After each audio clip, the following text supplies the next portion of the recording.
थोड्याच दिवसात दिवाळी सुरू होईल. खरं तर दिवाळी हा एक सण नसून अनेक सणांचा समुच्चय आहे आणि या समुच्चयातीलच बलिप्रतिपदा हा एक दिवस आहे. प्रतिपदा म्हणजे पहिला दिवस, पाडवा असंही म्हणतात. हा कार्तिक महिन्यातील शुक्ल पक्षातील पहिला दिवस. त्या दिवशी बलिप्रतिपदा साजरी केली जाते. बळीचा जो मृत्यू झाला त्याविषयी दोन वेगवेगळ्या प्रकारची मतं आहेत. एका मतानुसार बलीची हत्या ही बलिप्रतिपदेला झालेली आहे, तर काही जणांच्या मते ती दसऱ्याला झालेली आहे. पण आपण त्या वादात न शिरता बलिप्रतिपदा हा दिवस सम्राट बळीचं स्मरण करण्याचा आहे एवढं सध्या ध्यानात घेतलं तरी पुरेसं आहे. समजा तो त्यांच्या बळीराजाच्या पुण्यतिथीचा दिवस असला तरी देखील कृतज्ञतापूर्वक बळीचं स्मरण करणं या दृष्टीनं हा दिवस आपण सणासारखा साजरा करू शकतो. आपण ज्यांच्या पुण्यतिथी साजरा करतो त्यांच्याही बाबतीत आपण तो दिवस शोकाचा आहे असं मानत नाही. दिवाळीमधलंच उदाहरण घ्यायचं झालं तर बलिप्रतिपदेच्या आधीचा दिवस हा दिवाळीचा दिवस. दिवे प्रकाशित केले जातात, पण हा वर्धमान महावीरांचा म्हणजे 24व्या जैन तीर्थंकरांचा निर्वाणाचा दिवस आहे. आणि जैन तत्त्वज्ञानामध्ये महावीरांचा जन्म जसा कल्याणकारक, त्यांना कैवल्य ज्ञान प्राप्त झालं तो क्षण जसा कल्याणकारक, तसंच त्यांचं निर्वाण हे देखील कल्याणकारक मानण्यात आलेलं आहे. आणि त्यामुळं त्या दिवशी दिवे लावणं आणि सगळीकडे प्रकाश करणं अशा पद्धतीनं तो सण साजरा केला जात असतो. आणि म्हणून बलिप्रतिपदेच्या दिवशी बळीच्या बाबतीत नेमकं काय घडलं ते असू द्या, पण त्या दिवशी बळीची पूजा केली जाते आणि त्याच्याविषयी कृतज्ञता व्यक्त केली जाते. ही योग्य गोष्ट आहे. बलिप्रतिपदेच्या दिवशी विशेषतः आमच्याकडे सांगली जिल्ह्यात तरी स्त्रिया आपल्या पतीला ओवाळतात आणि त्यावेळेला येडापिडा टळो आणि बळीचे राज्य येवो असं म्हणतात. दुसऱ्या दिवशी भाऊबीजेलाही बहीण भावाला ओवाळते आणि येडापिडा टळो आणि बळीचं राज्य येवो असं बहीण भावाला म्हणते. शेकडो किंबहुना हजारो वर्ष झाली लोकमानसामध्ये पुन्हा पुन्हा पत्नी किंवा बहीण ही आपल्या पतीला किंवा आपल्या भावाला बळीचं राज्य प्राप्त व्हावं अशा प्रकारची शुभेच्छा देताना दिसते. याचा अर्थ या बळीचं राज्य खरोखरच प्रजेला खूपच सुखावह असलं पाहिजे, यात काही शंका नाही. मागच्याच आठवड्यात यवतमाळच्या एका शेतकरी तरुणानं मला फोन केलेला होता आणि त्यानं त्यांच्याकडची एक पद्धत सांगितली की तो म्हणाला, आमच्याकडं इडापिडा टळो, दूध दह्यांची नदी वाहो आणि बळीचे राज्य येवो अशा प्रकारचं एक शुभेच्छापर चिंतन नवऱ्यासाठी किंवा भावासाठी केलं जातं. याचा अर्थ बळीचं जे राज्य होतं ते अत्यंत समृद्ध अशा प्रकारचं होतं. आणि त्याला पुरावा असा आहे, वैदिक वाङ्मयात आहे, की बळी हा ज्या असुर समाजातला मानला जातो, ते असुर शेती करण्यामध्ये अतिशय तज्ज्ञ होते. अनेक ग्रंथांनी त्याची वर्णनं केलेली आहेत. मी माझ्या बळीवंशमध्ये विस्तारानं त्याविषयीचे अनेक संदर्भ दिलेले आहेत. एके ठिकाणी असं म्हटलेलं आहे की असुर लोक जणू काही समोर पेरणी करत जातात आणि पाठीमागं लगेच कापणी करत जातात आणि त्यानंतर अर्थातच मळणी होणार. हे इतक्या वेगानं घडतं हे दाखवण्यामागं भावना अशी आहे की त्यांना शेतीचं अतिशय उत्तम ज्ञान होतं. त्यांना ऋतूंचं अतिशय उत्तम ज्ञान होतं. कोणत्या ऋतूमध्ये कोणतं पीक येतं याचंही त्यांना चांगलं ज्ञान असल्याची वर्णनं या ग्रंथांमधून आढळतात. पाणी अडवणं, धरणं बांधणं या प्रकारच्या गोष्टीही त्यांना ठाऊक होत्या. किंबहुना जो संघर्ष त्या काळात झालेला आहे त्या संघर्षामध्ये त्यांनी बांधलेले बंधारे फोडून टाकणं हा त्यांच्यावर हल्ला करण्याचा एक प्रयत्न असे. आता महाराष्ट्रामध्ये आपल्याकडं शेतकऱ्यांना बळीराजा म्हटलं जातं.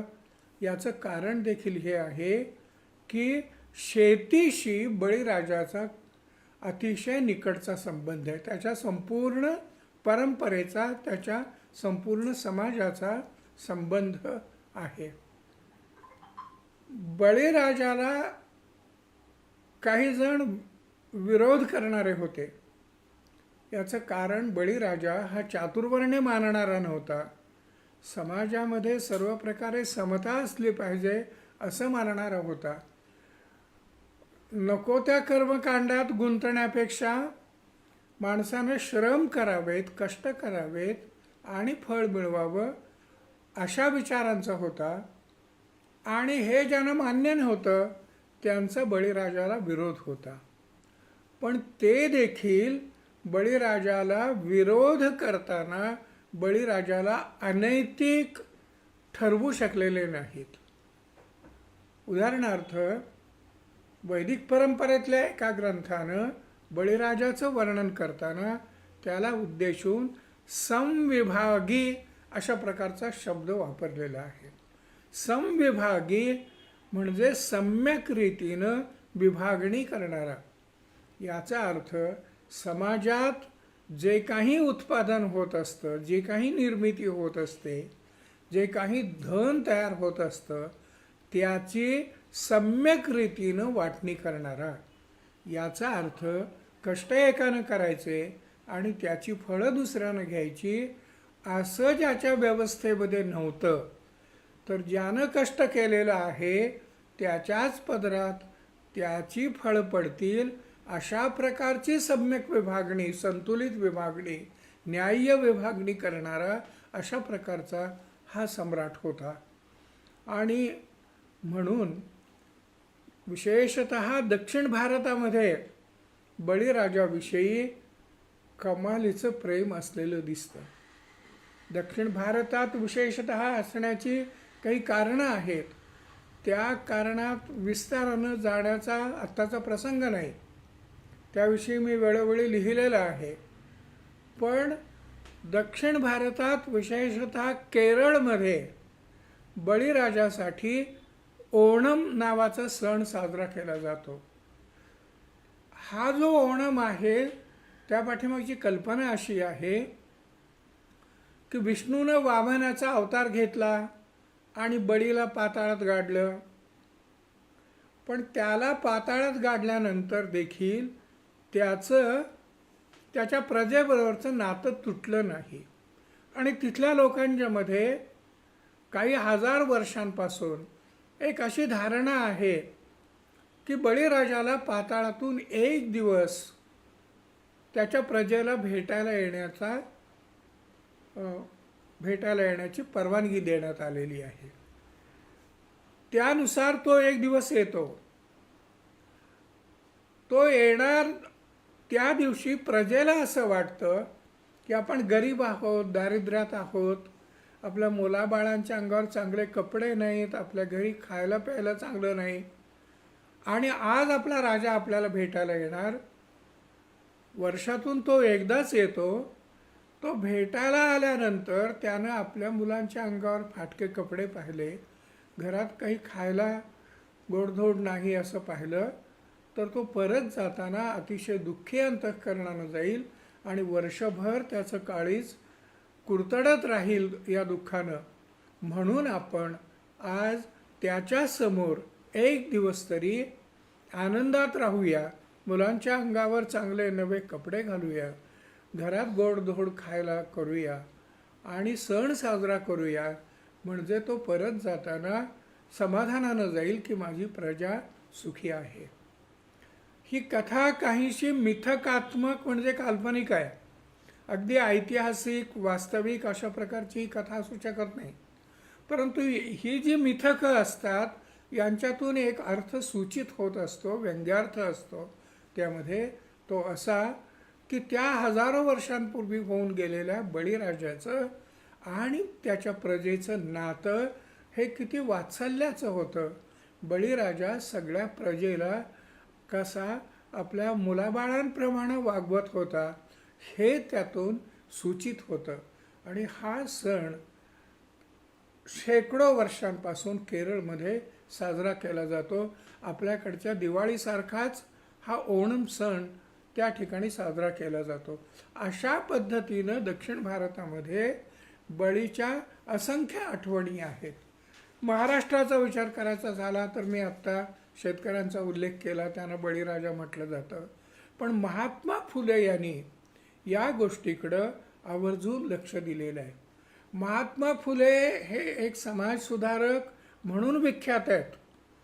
म्हणजे त्यांनी मुलींसाठी शाळा सुरू केली किंवा त्या काळात अस्पृश्य मानल्या गेलेल्या लोकांना हौद रिकामा करून दिला वगैरे प्रकारची त्यांची कामं ही लोकांच्या पुढं जास्त प्रमाणात आलेली आहेत. पण त्यांच्याकडं एक द्रष्टेपण होतं. इतिहासाचा त्यांचा व्यासंग अतिशय सूक्ष्म आणि चिकित्सा कसा होता हे आपण काळजीपूर्वक पाहिलं पाहिजे. आणि म्हणून बळीचं या देशामधलं स्थान काय होतं हे सांगताना त्यांनी भारत हे बळीराष्ट्र आहे अशा प्रकारची एक संकल्पना त्या काळात मांडलेली दिसते. आणि म्हणून हा जो बळी आहे हा या देशातील सर्वसामान्य लोकांचा, कष्टकरी लोकांचा असा प्रेरणा पुरुष आहे. आणि त्याचा वारसा, वैचारिक वारसा हा या देशातील बहुसंख्य लोकांना लाभलेला आहे. मला स्वतःला सम्राट बळीविषयी नितांत आदर आहे. म्हणून मी त्याच्या संपूर्ण घराण्याचा, त्या घराण्यानं स्वाभिमान टिकवण्यासाठी, स्वत्व जपण्यासाठी, स्वातंत्र्य जपण्यासाठी केलेल्या त्यागाचा मोठा इतिहास बळीवंश या ग्रंथाच्या माध्यमातून मांडलेला आहे. आणि बळीविषयी लिहिताना मी एक विधान केलेलं आहे आणि त्यावर मी आजही ठाम आहे की हा बळीराजा आमचा इतका लाडका आहे की जणू काही आपण त्याला आपल्या 7 काळजांच्या आत ठेवलं पाहिजे. याचा अर्थ इतकाच की त्या बळीराजाचे आचार, विचार, कृती, त्याचं समाजाबरोबरचं नातं, त्यानं लोकांना दिलेली वागणूक या सगळ्यांचा एक वारसा आपण जपणं, तो आचरणात आणणं आणि त्या प्रकारे आपण स्वातंत्र्य समतेच्या मार्गानं जाणं, हा विचार आपल्या आचरणात रुजवणं हे या वारशामधून घडावं अशी माझी अपेक्षा आहे. येणाऱ्या बलिप्रतिपदेच्या निमित्तानं मी या सम्राट बळीराजाला अतिशय विनम्र भावनेनं अभिवादन करतो आणि थांबतो.